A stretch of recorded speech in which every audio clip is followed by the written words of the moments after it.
The locks had been changed. I stood on the porch of the house I'd lived in for 3 years, my key turning uselessly in a mechanism that no longer recognized it.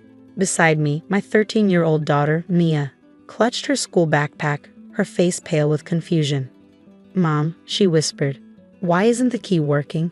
Before I could answer, the door swung open. My brother Derek stood there with his arms crossed, his expression cold. "You need to leave," he said simply.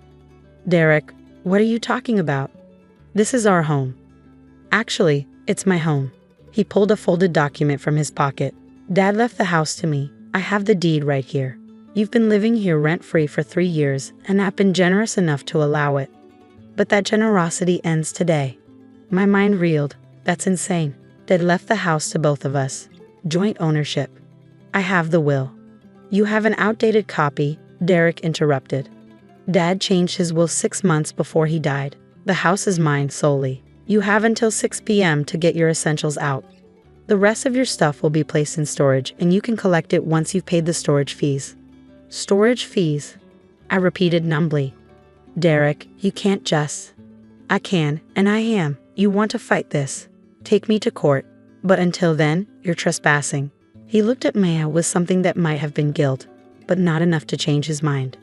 "I'm sorry it has to be this way, but I have my own family to think about. Jessica and the kids are moving in next week." "Uncle Derek," Maya's voice was small but steady. "Grandpa told me the house was for me and Mom. He said it was ours." Grandpa was confused at the end, "Sweetie, the legal documents say otherwise." He stepped back. 6 p.m. Don't make this harder than it has to be." The door closed in our faces. We spent that afternoon frantically packing what we could fit in my car: clothes, toiletries, important documents. Or so I thought.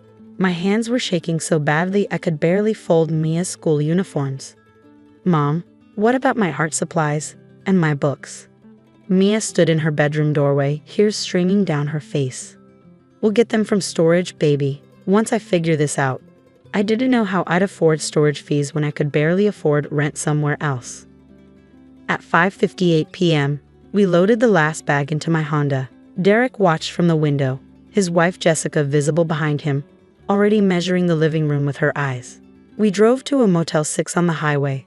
It was all I could afford, $67 a night, which would drain my checking account in less than 2 weeks. Mia sat on one of the 2 double beds, still clutching her backpack, and started to cry. Not the loud, dramatic crying of a child, but the quiet, hopeless crying of someone who understood exactly how bad things were. I held her while she sobbed, my own tears falling into her hair. "It's not fair," she choked out. "Grandpa loved us. He wouldn't leave us with nothing." "I know, baby, I know." But the truth was, I didn't know. Dad had been sick for a long time before he died. Dementia, strokes, periods of lucidity mixed with profound confusion. Could he have changed his will? Could Derek have convinced him somehow? I thought about the will I had, the one from 8 years ago, leaving the house equally to Derek and me. But Derek had a document too, apparently more recent. Without money for a lawyer, how could I fight this? The next morning, I called in sick to work. I couldn't face my desk job while my life was falling apart. Instead, I spent hours on the phone with legal aid services, getting waitlisted, rejected, and told my case wasn't urgent enough for immediate help. Mia went to school because I didn't know what else to do with her. She needed normalcy, routine, something stable while everything crumbled around us. When she came home that afternoon, she was quieter than usual. She sat on her motel bed and pulled her backpack into her lap, staring at it with an odd expression. "What's wrong?" I asked. "Something's been poking me all day," she said slowly. Through the inside lining of my backpack. She unzipped the main compartment, then ran her fingers along the fabric. "There's something in here, like inside the lining." I watched as she carefully worked her fingers into a small tear in the interior fabric, widening it until she could reach inside. She pulled out a manila envelope, flat and worn. "What is that?" I asked. Mia opened it with trembling fingers. Inside were several documents, official-looking papers with legal letterhead. "Mom," she whispered, her eyes wide. "This is from Grandpa's lawyer. It's addressed to you."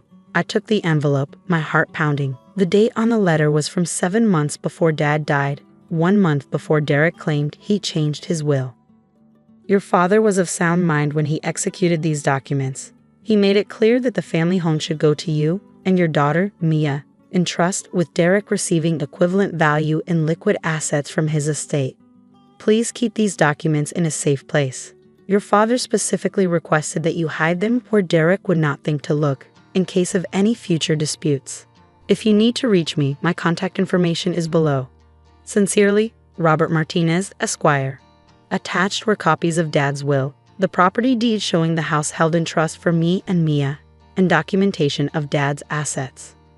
I stared at the papers, my hands shaking. He hid these in your backpack? He must have, Mia said, her voice filled with wonder. Remember that day in the hospital, like a month before he died? When he asked to see my backpack and said he wanted to fix the tear in the lining, he took it to his bathroom for, like, 20 minutes. I did remember. I thought it was strange at the time. Dad could barely hold a pen. How was he going to repair a backpack? But he'd seemed so insistent, and it had been one of his lucid days, so I'd let him have the small dignity of trying to help his granddaughter. He hadn't been fixing the tear. He'd been hiding our future inside it. Mom? Maya's voice pulled me back. What does this mean? It means, I said slowly, reading through the will again, that Derek lied. The house is ours. It's been ours all along. I called Robert Martinez first thing the next morning. Miss Patterson. His voice was warm but concerned. I've been trying to reach you for months, when you didn't respond to my letters. What letters? I sent 3 letters to the family home address, informing you of your father's will and asking you to contact me to begin the probate process. My stomach sank. I never got any letters. My brother Derek has been living there. He must have intercepted them. There was a heavy pause. That's mail fraud. Has he claimed ownership of the property? He kicked me out 3 days ago, told me Dad changed his will and left everything to him. Did he show you documentation? He said he had a deed. I didn't see it up close. Miss Patterson, I have the original will here in my office, properly executed and notarized. Your father was very clear about his wishes.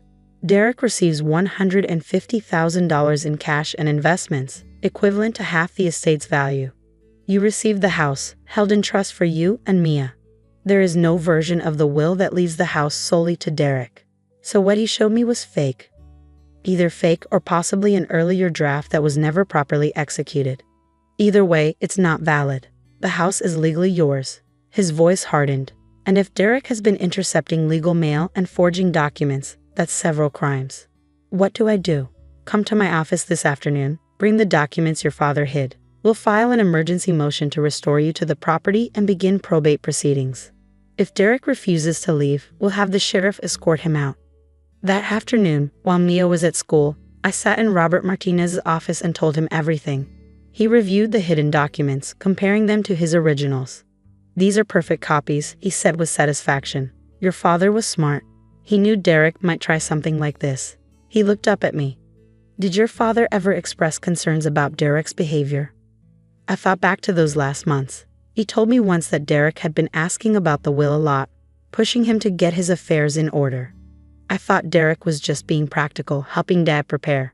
But now you realize he was trying to manipulate a dying man. Robert's expression was grim. I met with your father 6 times in his last year. Every time, he was clear about his wishes. The house was for you and Mia. He talked about how you'd taken care of him, how you'd sacrificed your career to be his caregiver. Derek barely visited, according to your father. That was true. I'd been the one managing Dad's medications, taking him to appointments, sitting with him during his worst days. Derek would stop by occasionally, always with some excuse for why he couldn't stay long. But apparently he'd stayed long enough to plan how to steal my inheritance. The emergency motion was filed that afternoon. 2 days later, I stood outside the family home again, this time with Robert Martinez, a sheriff's deputy, and a court order. Derek answered the door, his face going from annoyed to shocked when he saw the sheriff. Mr. Patterson, the deputy said formally, I have a court order restoring Jennifer Patterson and her daughter, Mia, to this property. You need to vacate immediately. That's ridiculous. Derek sputtered. I have the deed. You have a fraudulent document, Robert said calmly. The court has reviewed the authentic will and property trusts. This house belongs to your sister. You've been living here illegally for 3 days, and you've committed mail fraud by intercepting letters from my office. Derek's face went white. I don't know what you're talking about. 3 certified letters were sent to this address over the past 4 months, Robert continued. All returned unopened, bearing signatures that don't match Ms. Patterson's. That's a federal crime, Mr. Patterson. Jessica appeared behind Derek, her eyes wide. Derek? What's he talking about? You said the house was yours. It is mine. Derek insisted, but his voice lacked conviction now. Dad changed his will. Show me the will, Robert said. Show me the properly executed, notarized, and witnessed will that leaves this property to you. Derek's mouth opened and closed. It's in storage. No, it's not, I said quietly, because it doesn't exist. You lied, Derek. You lied to me, to your wife, probably to yourself, but Dad knew you would. That's why he hid the real documents where you'd never think to look. Where? Derek asked, his voice bitter. In Maya's backpack, I said, watching his face crumple. In the lining. He hid them the day you brought your family to the hospital and spent the whole visit talking about how you needed a bigger house for your kids. He heard you, Derek. He knew exactly what you were planning. The sheriff stepped forward. Mr. Patterson, you have 2 hours to remove your personal belongings. If you're not out by then, you'll be arrested for trespassing. Derek and Jessica left within 90 minutes, their car packed with hastily thrown together bags. Jessica wouldn't look at me. Derek stopped at the door, his expression somewhere between anger and shame. You've always been Dad's favorite, he said bitterly. No, I corrected. I was Dad's caregiver. I was the one who showed up. There's a difference between being a favorite and earning someone's trust. He left without another word. Mia came home from school to find me sitting in the living room, our living room, surrounded by the boxes Derek had started packing with our belongings. We're home, she asked, her voice small and hopeful. We're home, I confirmed. She dropped her backpack, that miraculous backpack, and ran into my arms. The legal proceedings took another 3 months. Derek tried to fight it, hiring a lawyer who quickly dropped the case once he saw the evidence. The forged deed Derek had shown me turned out to be a draft document from years earlier that had never been properly executed. He'd found it in Dad's papers and tried to pass it off as legitimate. The mail fraud was harder to prove, but handwriting analysis on the return certified letters showed that someone other than me had signed for them. Derek eventually accepted a plea deal, returning the $10,000 he'd taken from Dad's bank account in the final weeks and agreeing not to contest the will in exchange for avoiding prosecution. He got his $150,000 inheritance as Dad had intended. It was more than generous, considering what he tried to do. We never spoke again. 6 months after moving back home, Mia and I were planting flowers in the garden, Dad's favorite roses, when she suddenly stopped digging and looked at me. Mom, can I ask you something? Always. Do you think Grandpa knew? Like really knew that Uncle Derek would try to steal the house? I thought about it.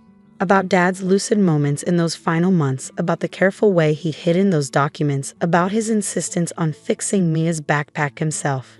I think Grandpa knew exactly who Derek was, I said carefully, and I think he loved him anyway, but he also protected us from him.